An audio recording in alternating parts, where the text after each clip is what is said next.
What's going on, boss babes? Welcome back to another video. I'm so glad you guys are here to spend some time with your girl. Today, as you can tell by the video title, we are going to be talking about budgeting one-on-one. And so if you want to learn how to get control of your money and figure out what budget type works best for you, then stay tuned. All right, guys, we are talking about all things budgeting today. So there are several different types of budgeting, but your girl's only gonna hit on 3 budgets for the time's sake of this video, because we can continue talking about financing and budgeting all day long. I tried to pick 3 of the simpler budget types that is more easiest to explain.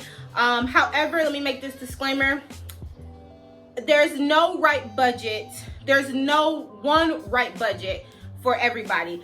Everyone obviously have different jobs, different family dynamics, different income. So you have to choose the budget type that works best for you and your family. So at the end of the day, baby, do you boo. Do you boo boo. Do you boo boo. You know, I'm only going to share the knowledge that I have, and I just hope that it helps someone in the future. So let's go ahead and let's get into this video. So the first thing we need to know about budgeting is exactly what is a budget. So a budget is a spending plan for a certain length of time based on income and expenses. Okay, so everyone or most people get an income every month, either once a month, twice a month, or 3-4 times a month, depending on your employer and how you get paid. So when you get your income, you want to actually sit down and you want to plan out how your money will be dispersed into certain categories, whether that is your fixed expenses, variable expenses, savings, debt, you know, any of those things. You want to actually have a game plan to where each of those categories will have a certain amount of money going to them. And then also having a budget allows you to have control over your money versus you trying to figure out where your money went at the end of the month. I can't tell you how many times before me and my husband started budgeting years ago where I would look into the account after we've been swiping our debit card, and I was like, hey, where did all this money go? You know, because we didn't think about actually putting $1 to every name. We were just spending just like crazy, you know, and we think about it, had we budgeted when we were a lot younger, y'all, we would have been so well off, girl. Y'all hear me? I wouldn't be doing this right now, okay? But it's never too late to start a budget and to take control of your money. So let's continue going. So now that we know what a budget is, y'all, let's talk about the different expenses that you will need to know when it comes to budgeting. So you have your variable expense and you have your fixed expenses, okay? So a variable expense is a certain expense that can vary in price from month to month. So that expense does not have a consistent price or amount that comes out every single month. So some examples of that are gas, groceries, car maintenance, or a utility bill. So those are things that can change from month to month. Like your water bill may not be the same as it was last month. And you know, car maintenance, you may need to do car maintenance this month, but you didn't have to do it last month. You know, so those are variable expenses that pop up in your budget. Sometimes they're already won't say budgeted out, but they're already expected to come out, but they're not a certain amount, if that makes sense. So now that you know variable expense, now it's time to know what a fixed expense is. Fixed expenses are certain expenses that can stay consistent and have a significant impact on your budget and your cash flow from month to month, okay? So these are the things that stay the same price from month to month or annually, and then they change over within the next year.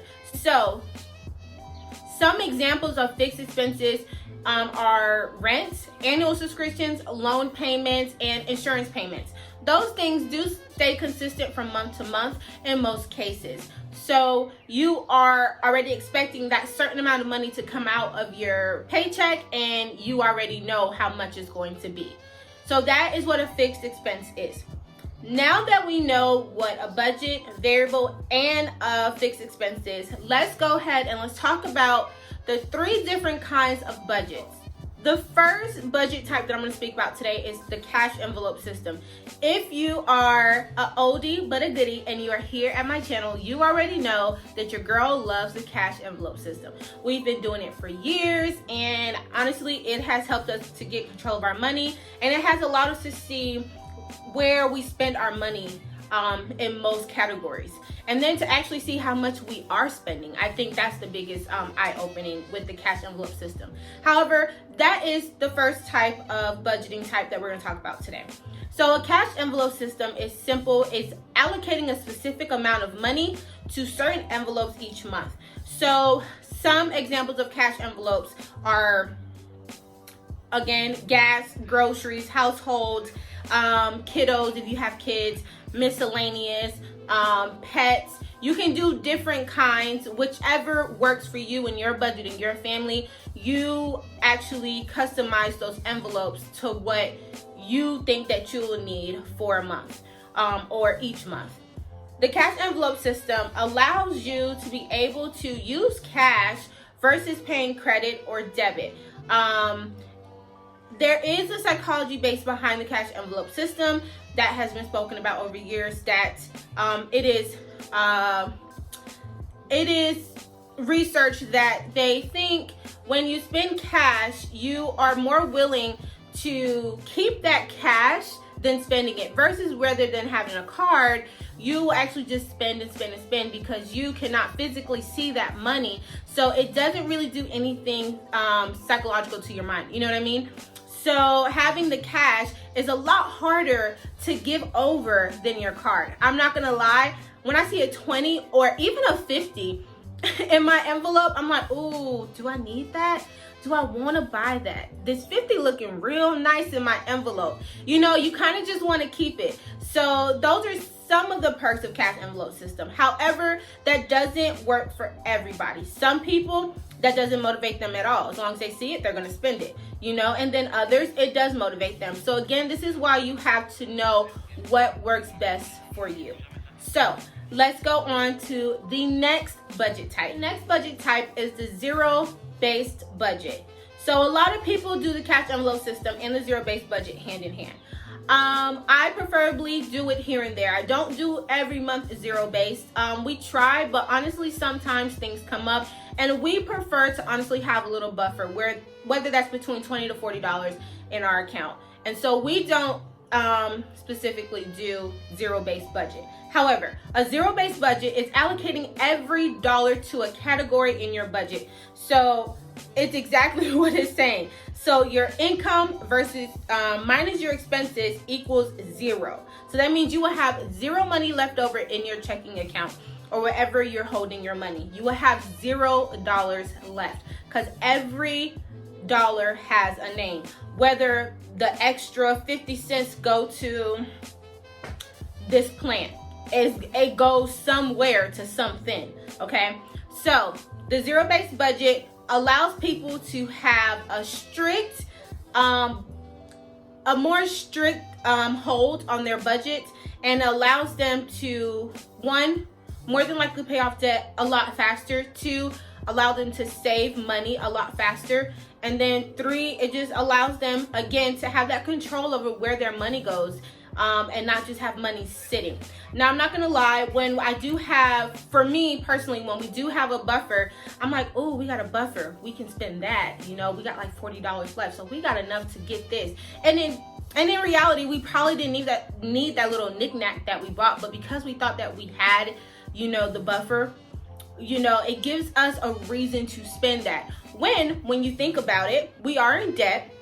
If you are, if you're new to my channel, you know, or if you are new to my channel, me and my family, we are in debt. And so when I think about it, that $20 that we had in the buffer, that could have been an extra $20 to my debt, you know, because every little amount adds up when paying off debt. And we are trying to get rid of our debt, so might as well. Again, we prefer to have a buffer because we've just noticed that we run over things, we run into things here and there, and we just like to have, you know, something sitting there. But a lot of people do the zero-based budget, and that is exactly what it does. So it's giving your category a specific dollar amount, and so that you are left with $0. Now here is an example. As you can see, we took our income from our fixed expenses and our variable expenses, and our total came up to 0. So you can go hand in hand with the cash envelope system in the zero-based budget with this. Your variable expenses can be your cash envelope system, pretty much. And so that's how you will allocate those things. It can also be, you can have sinking funds. That's also variable expenses, because sometimes sinking funds won't always be the same every month. If you have to kind of customize how much is getting what each month, depending on if your income is not this, it's not the same pay each month, if that makes sense. So you do have the zero-based budget. Now let's go to the last and final budget that we will be speaking about today. So the last budget type we'll be speaking about today is the 50-30 budget rule. So again, I see this a lot with several people, and I've heard really good things about it. And so this budget type is 50% of your income goes towards needs, 30% is devoted to wants, and the 20% is put into savings. So I've drawn out a pie chart here for you so that you can see it visually of what percentage goes to what. Now again, you have to choose what are your needs and your wants based on your lifestyle. Again, no one can tell you that. You have to do that for yourself. I just say to always think about, is it necessary? Will this help me get out of debt any faster or sooner? Could I go without it? Those are the things that I think about when doing my budget. And also, you can want a lot of things, but can they wait? And that's what I always ask myself. Can I wait just a little bit longer to get what I want if I'm willing to pay off debt a lot faster? So, however, if you are not in debt and you're just trying to figure out how to budget and where to put your money at, this is also a good budget type to use. And so the 50-30 budget rule, you can do this again with a steady income or inconsistent income. You just take your pay and you would divvy up the percentage based on what you were paid. You also can do this with the cash envelope system as well, if you wanted to. To be quite honest, these three budget types can be, intertwined or worked in together to achieve the maximum budget, experience, Again, do whatever that works for you. I do suggest that when you are sitting and coming up with your budget and creating a plan, if you are in a relationship with someone, a significant other, and you guys are sharing your incomes and your budget and you're sharing bills and all this stuff, I do suggest that you sit down with that significant other and you go over your budget together so that you guys are both on the same page and you guys understand where your money is going. It just helps to help communicate the finances between you guys. Now, if you were by yourself, you don't need to do that because it's just for you and you are doing what you need to do on your own. So I hope that this video has helped someone. Let me know if you have any questions down in the comments below. I would love to answer them. I try to make this as simple and as sweet and easy and to the point instead of all drawn out. Again, I hope you enjoyed it, and I will see you in the next video. Deuces.